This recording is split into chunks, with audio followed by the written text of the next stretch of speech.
নমস্কার বন্ধুরা, আমার একটা নিউ ব্লগে আপনাদেরকে স্বাগত জানাই। চলে এসেছি আজকের কালীঘাট মন্দিরে। দেখুন ভক্তদের কত লাইন লেগেছে, প্রচুর ভিড় থাকে। শনি মঙ্গলবারে প্রচুর ভিড় হয় মায়ের মন্দিরে, প্রতিদিনই প্রায় ভিড় থাকে, কিন্তু শনি মঙ্গলবারে একটু বেশিই ভিড় হয় মায়ের মন্দিরে। আমরাও ফুল প্রসাদ নিয়ে সব দাঁড়িয়ে আছি লাইনে, মাকে পুজো দেবো বলে। এই যে মায়ের দরবারের সামনে দাঁড়িয়ে আছি।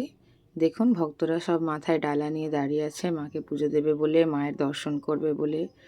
মায়ের এক ঝলক পাওয়ার জন্য সব ভক্তরা কত লাইন দিয়ে দাঁড়িয়ে আছে, দেখছেন?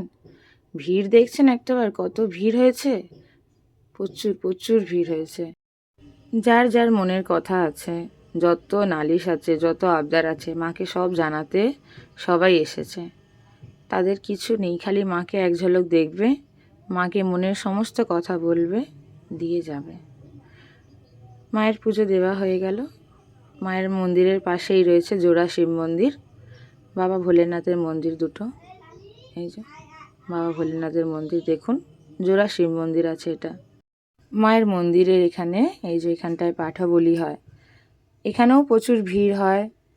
ভক্তদের মনস্কামনা পূরণ হলে এখানে সবাই পাঠা বলি দিয়ে যায়। এখানে মায়ের পুজোর হাবান হয়, যাদের ইচ্ছা থাকে মায়ের এখানে এসে হাবান করাবার, এখানে এসে হাবান করানো হয়। মায়ের মন্দিরের একবার পরিক্রমা করা হয়, পরিক্রমা করতে এই যে বাবার মন্দির আর একবার দেখানো হলো।